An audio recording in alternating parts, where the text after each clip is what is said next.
Our next guest is an Emmy-nominated actor you know from movies such as Spectre and All of Us Strangers and shows like Sherlock, Fleabag, and Ripley. He stars in Wake Up Dead Man, a Knives Out mystery, which is in select theaters now and begins streaming on Netflix December 12th. Let's take a look.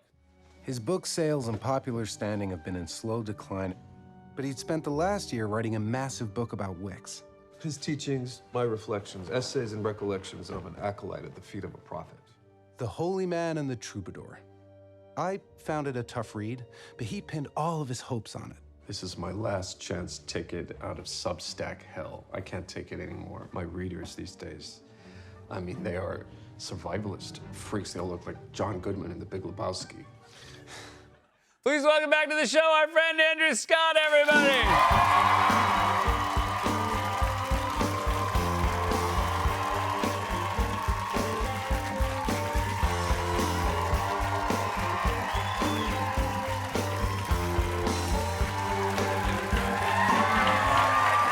Welcome back. How are you? Thank you, sir. I'm very well, thank you. You've been very busy, and I want to congratulate you on your busyness. And before we talk about Knives Out, Blue Moon, one of my favorite movies this year. This is a fantastic film with you and Ethan Hawke. Yes. And it's a story about Rodgers and Hart. You play Rodgers, who then went on to be part of Rodgers and Hammerstein. Not a story I knew very well. Yeah, exactly.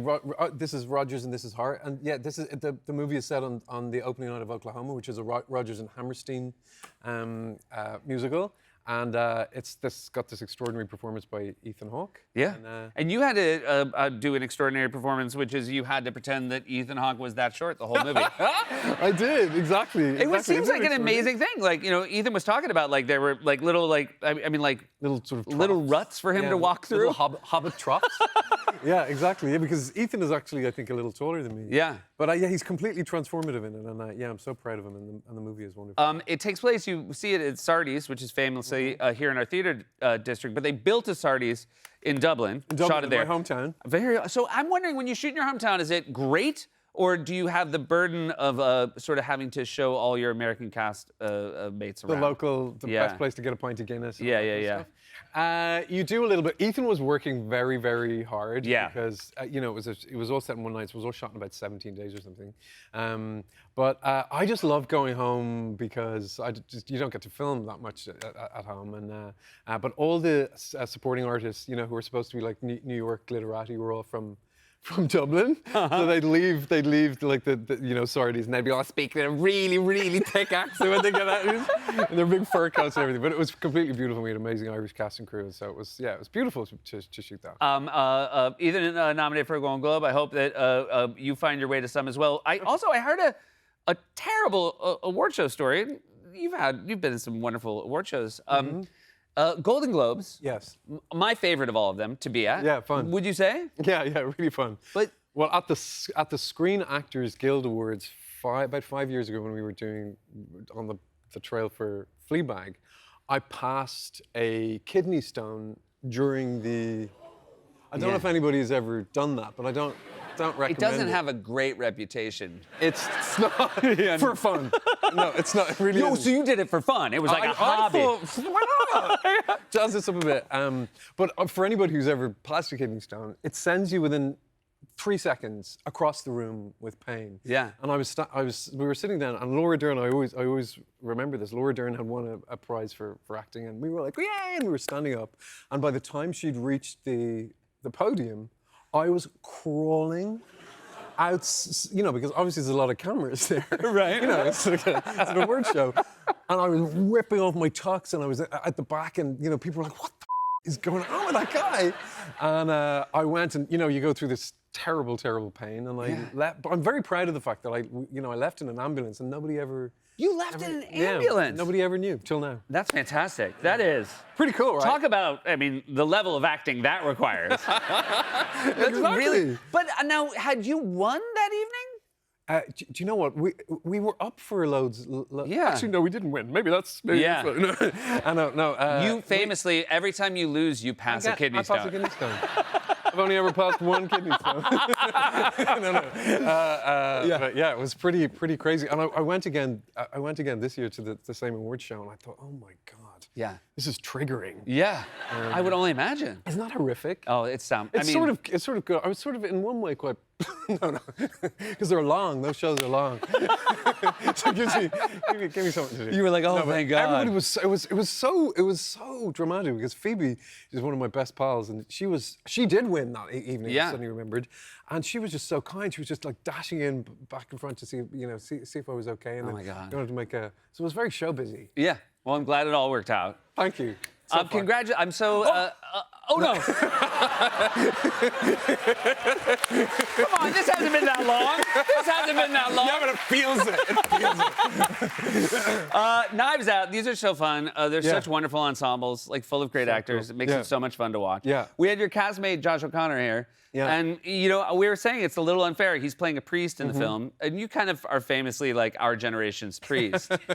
And he said it's like hard. It was hard doing priest work with you, like in scenes with him. Yeah. Did he say that? He did. He was like, he did not care for the fact that like our hot priest was in a scene. And look, Josh O'Connor is very handsome. Like he would Very be, hot. had you not come along, he would be our hot priest. But obviously it's not available. The title's not available. Sorry, there ain't no room at the inn. I know. It's such a weird thing. because- Yeah, we didn't really talk about it. Not for any. Yeah. I real think it's reason. good to know that you didn't talk about it, but it's all he could think about. Yeah, that's more pleasing, isn't Yeah. it? No, I welcome him to the hot priest. What was, I think for Fleabag, that was a lot of people's introduction to you, but I remember Sherlock was the first time Yeah. I sort of became familiar with him. At what point, Sherlock, the best. Thank you. How did you respond when people, I would imagine in London especially, people would start noticing you? Yeah, it was really weird. It's such a weird thing because I'd worked as an actor for, in the theater and, lots of films that nobody had ever seen for years and years and years. And, so, about 15 years. So that experience was very unusual for me. So what I used to do was, I'm really big into drawing and art and stuff. So on the subway, on the tube, I just used to start drawing people just as a way of just not noticing, looking at people to avoid, Being thinking about looked the fact at. that, being looked at. And so I used to draw these little sort of caricatures of people, and then when I got off at my stop, I'd give them the thing, and then scuttle off before they thought, what the f- is this? What a fantastic thing to do. It's like I don't know. It was a good thing to sort of focus because it did sort of freak me out a little bit. Not anybody sort of near me, just like right down the carriageway. Do you think people were aware that you were drawing them? I don't think so. Yeah. I don't. Until the end, when you were like, because this that's a bit whole weird. time. Exactly. Maybe it's a bit creepy, actually. No. Is that creepy? I think it's nice. I will say there are people right now who like maybe have it still on their fridge and they're like, that was Andrew Scott. It's actually exactly. I think it would be creepy if I kept it. Yeah. So that's why I gave it to them. So they Yeah. can No, rip it up keeping and it is like that's the first scene of like a movie about a serial killer. Exactly. My beautiful book. My beautiful book. All right, stick around. We'll be right back with more from Andrew Scott. Welcome back to Late Night. We're here with Andrew Scott. Last time I saw you in person, I went to see you perform a show that everybody said you can't miss it, and then I went and saw it, and I'm like, oh, I'm so glad. I would have been so mad if I missed it. It was Vanya, Yes. and it was downtown, and this was a one-person show. You played, was it 8 characters? 8 characters, yeah. Yeah. I played 8 characters. It's a very famous Russian, sort of masterpiece, actually, by Chekhov, Uncle Vanya. But our version was where I played all the characters. So it was a very extraordinary, sort of exhausting, but brilliant experience. Yeah. It looked so exhausting on stage, and yet your sort of energy never waned. And then I saw you right afterwards, and you also seem to still have energy. Yeah, you sort of ride a sort of. I don't Yeah. know, do you have that after the show? You have the Yeah. adrenaline for a little while, and then it all crashes. leaves, Yeah. Then it all leaves you. But it must have. You're in New York City, and Yeah. I just got the sense. I'm like, oh, Andrew's like his night's just starting, yeah. and I was so jealous. Well, because you have literally no friends, Yeah. you're just acting with yourself, and it was so crazy. And you had arguments with yourself on stage, and I had a sex scene that was like, Yeah. I won't go into- I won't go I into- drew that. I saw you. You did, right? But you didn't give it back to me. No. You kept it. Can I have it, please? Yeah, no. But yeah, so it was a lot of adrenaline. And so yeah, I used to go out afterwards, and I actually used to go to drag shows afterwards. Oh, Sometimes, fantastic. we used to go down to Pieces in the West Village and just get entertained by people after you. That's sort of done that. fantastic. Yeah, wanna be you among the deserved people. after everything you did. Yeah. That's what I used to do. Yeah. You also you did Hamlet. wow. You got 'em all And here. I've got them all. And look, if you do Hamlet, I'm gonna bring out a card. Thank you. Appreciate it. How was your experience of doing this? It was great, but for the most part, we did that a lot.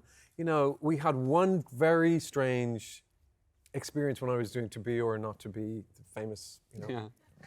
And this guy took out his laptop. Where is this in London? It was in London. Wow, okay. Yeah, and he took out his laptop, and I was, you know, you're speaking directly to the audience because it's a soliloquy, and he was just tapping away doing his emails. And I was like, I'm sorry, but everybody in the audience was getting really aware because you know when somebody's, you know, on someone's phone you can notice them. But Yeah, of someone's course. got a laptop was like lighting up about three rows. So I just sort of glared at him, and people were like, you know, he's taking too long a pause. And then everybody was like, sorry, and he was like, what? And he was like, oh, sorry. He didn't care. Yeah. He was just like, what? He was like, they didn't make an announcement about laptops. If it was an issue, they should have said no laptops. Exactly.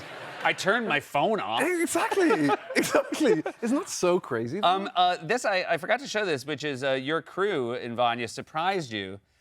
They dressed up like all the characters you played over the course of the show. Isn't that the sweetest So thing this ever? is, and when I think back to the show, like that's basically where you were, and in a way, I kind of pictured all these characters, but Well, it actually was for the first time, you know, you get a sort of a visual depiction of all the people that were in my head, and I was like, God, that is a crazy thing to do. But it was so sweet. They did that on the last day. Yeah. And they all dressed up in my costumes. It's so sweet. they're very sweet. People are lovely. People are lovely. If there's any takeaway, it's that people are lovely. Exactly.